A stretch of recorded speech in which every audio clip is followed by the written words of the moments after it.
What's good, class, and welcome back to another edition of Mr. Fitzgerald's biology class. Today we're going to continue on talking about a different type of macromolecule, and this time it's protein. So this is our third of four macromolecules to cover, and remember, macromolecules are big molecules within the cell. So these are things like carbohydrates, lipids, proteins, and then in the future, nucleic acids. So let's dive right into proteins because there's a lot of information to cover and it can get complicated at times. So proteins is a type of macromolecule made out of pieces called amino acids. Amino acids are basically the building blocks overall of proteins.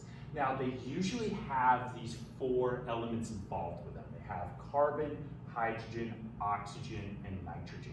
All right, and if you notice in that picture down there, all those letters are present, the C, H, O, and N. So sometimes they'll ask you on district or state exams to identify the type of macromolecule it is based on a chemical formula. Sometimes they'll give it to you and they list them out in patterns.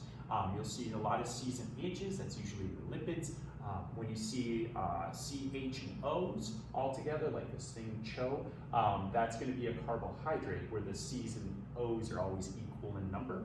When you start to see it as listed as C, H, O, and N, CHON, then you're getting into your proteins because amino acids have all those parts, and amino acids are put together to make a big protein. So these are like the Legos for your protein, if you will. You can put them all together and make a bigger structure. So it's just another viewpoint of it, a little bit different. And what makes all these amino acids different, this is just for your personal knowledge, more so than what I'm going to ask you in this class, is they have different groups that we can attach on here. So we can attach different long chains of molecules or different pieces on here, so that way there's a unique variety of amino acids, but they all have this base component, and that's the key thing to look for. All right, so proteins are made of amino acids, so what elements make up proteins? Well, we know in amino acids we have carbons, hydrogens, oxygens, and nitrogens. So all of those elements are going to be basically present within proteins. Could there be other things like a sulfur or a phosphorus here and there? Yes, that's where that extra group comes in, but we don't have to really worry about it in this class. If you take like AP Bio or take some college bio classes, then it gets a lot more complicated, and that's when you can have more things attached in this R group called a reference group. But for us, we just need to know carbon, hydrogen, oxygen, and nitrogen to make up proteins. All right, so amino acids are our building blocks here, and those building blocks are called monomers. So I'm going to throw in another vocab at you.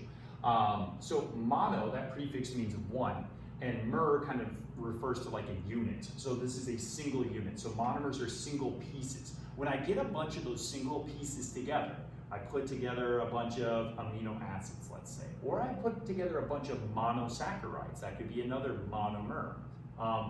Then I can make things called polymers, which are many units put together. Okay, so amino acids, if I get large numbers of these all put together, I make a protein, which is a polymer because it has multiple single units put together or multiple pieces put together. All the macromolecules that we've talked about, carbohydrates, lipids, proteins, and nucleic acids, for the most part, are polymers. There's few exceptions, like glucose is technically a monosaccharide, so that would be a monomer. But for the majority of everything else, usually it falls under that polymer characteristic, or many units. So it's just kind of applying and connecting. So what are some other monomers that we've talked about so far? Well, we've talked about fatty acids with lipids, either saturated or unsaturated. They're still monomers, or pieces that build lipids. They're the building blocks for those. We talked about monosaccharides within carbohydrates, like glucose is a great example of a monosaccharide. Anytime you see hexagons, it's a great example of monosaccharides. So those come together to make polymers. So some other polymers that we've already seen. Well, within the lipids unit, really anything that's not a fatty acid is pretty much a polymer of lipid. That could be cholesterol, it could be hormones, it could be triglycerides. You might have heard of that in like a doctor's office. They talk about triglyceride levels in your blood. Those are actually polymers of lipid that are put together. Within recently, we've already seen proteins that are a polymer as well. So just diving in again, monomers are your single units. So your monosaccharides, your fatty acids, your amino acids. So all of these things are examples of monomers. They have different shapes and sizes, but they're single units that are used to put together like building blocks. So again, monomers are building blocks. They put together to make things. Okay, so for that could be monosaccharides or glucose or amino acids or fatty acids. We could put those together to make larger structures. All right. Whereas polymers are when you stick these stick all these single units together. Excuse me, I'm trying to read and talk.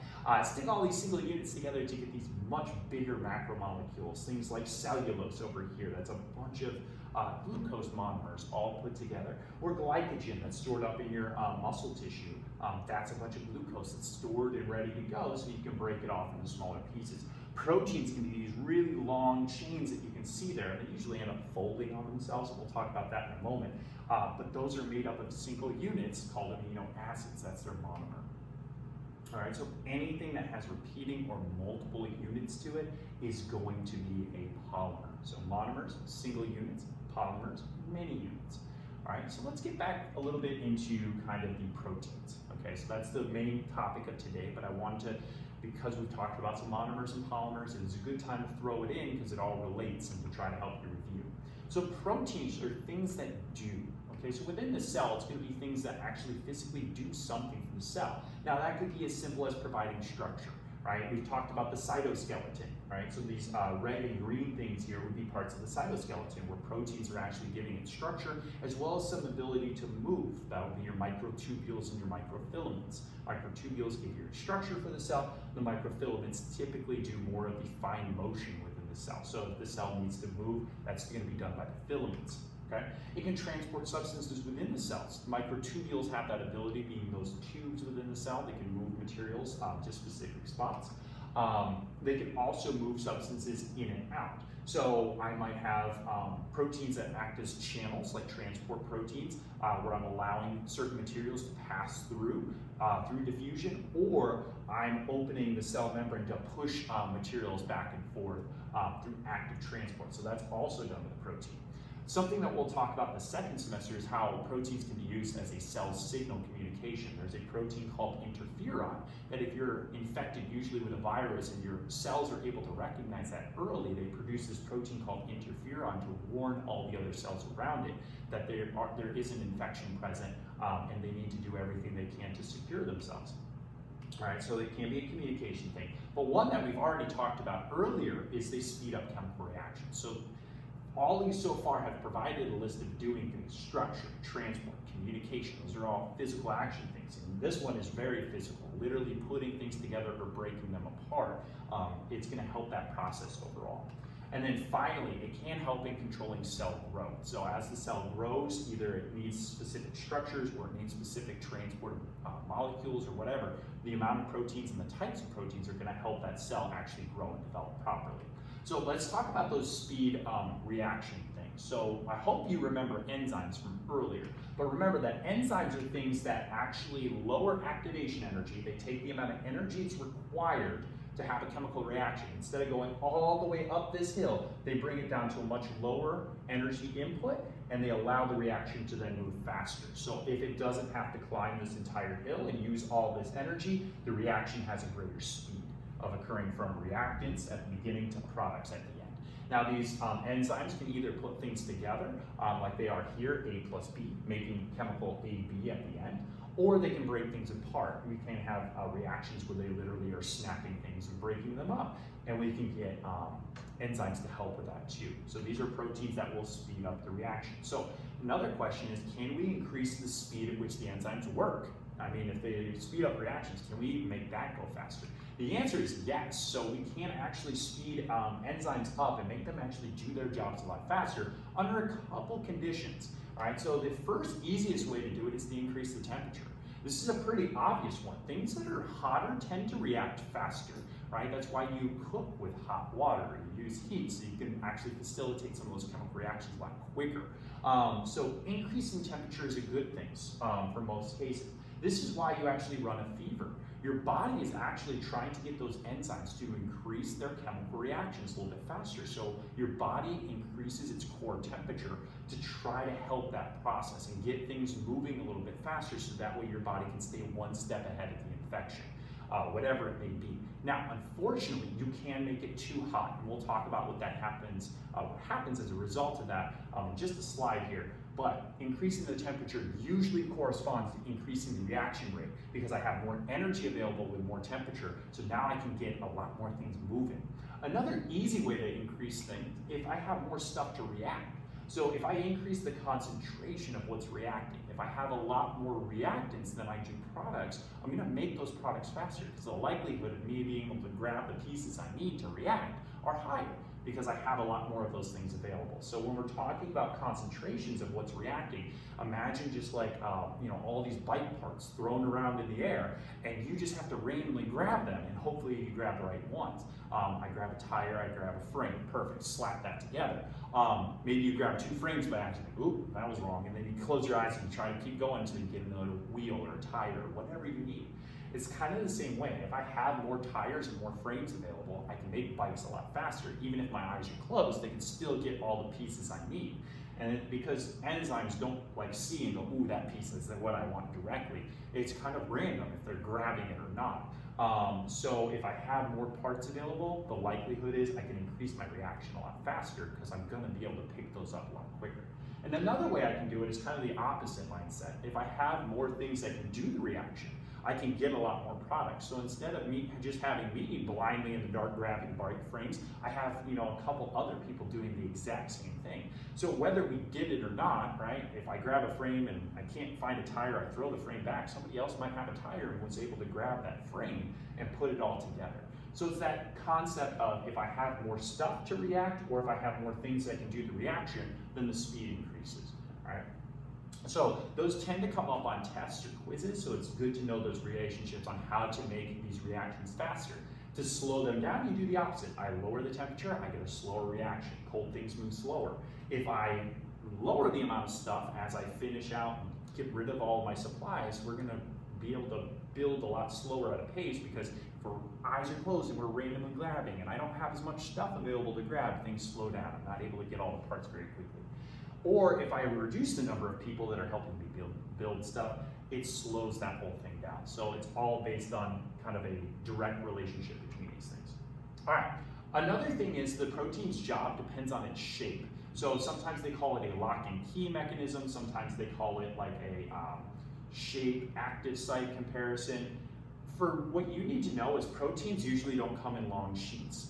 They might fold up into little pleated sheets, or they might actually wrap around and get all twisted up, so that way they can have a specific area. Let's say here is where that reaction occurs. And so it can only take those things, those parts in right here and actually get those pieces to actually react the way they need to. So its job depends on its folding and its shape. Now, what can happen though is if I change that shape, I might not get the job to work. For instance, if I don't have both of my hands, if I only have one hand, I might not be as effective at building bicycles while I'm randomly grabbing stuff because I can only grab stuff with my left hand. I have to hold that, I can't use another hand to put it together. So that loss in shape might actually impact my ability to complete my job. And it's the same way with proteins. If they lose their shape, if they start to unfold so they don't have that specific characteristic about them anymore, it might not be able to do its job as well. So this has a specific name, it's called denaturing. The nature of the protein is to be folded, that is its natural state. If I denature it or remove its nature, it's going to unfold, okay? So I can get it to break apart. Now you've actually seen this happen a couple times, and specifically a good example is eggs. So if you've ever had an egg or put it in a pan, you crack the egg, you put it in a pan, it starts off, it's clear on the outside with the yellow yolk in the middle, but this starts to actually change to a whitish color. And what's happening is the proteins that make up this area here, this clear liquidy spot, are actually unfolding and they're getting hard. So that's why it becomes a little bit rubbery and it becomes white in color because it's the proteins that have unfolded or denatured during that process because the heat became too much for them. Same thing as if I add an acid. So if you've ever seen an egg, and you can try this if you have the ingredients at home, and you squirt some lemon or lime juice on it, you'll actually get it to start turning white in the areas that the juice hit because the juice is acidic. So it'll actually break apart proteins in that area. If you add in a bunch of lime or lemon juice, you can actually break those proteins apart. This is how some cultures actually cook fish. You don't have to use heat then, you can use the acidic properties to denature the proteins in the fish, and you can actually eat it that way and still be protected from any harmful effects of it. This is why body temperature is so important with fevers. This is why it's important to maintain a good body temperature while running a fever. Now, it's hard for you to do, but it's also why hospitals put ice on people that are running too high of a fever. So usually your body, if it's running a fever, wants to be slightly elevated in the low 100 degrees because then it can be a lot faster at its enzymes working.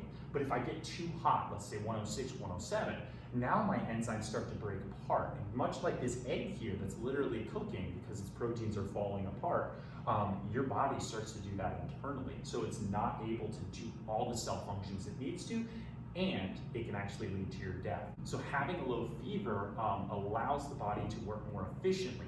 So if it's trying to fight an infection, it's able to kind of keep that temperature slightly elevated but not too high that it basically kills itself. All right, that's all I have for today. I hope you got some good information on proteins. Look at nucleic acids in the future, but that's it, and have a good one.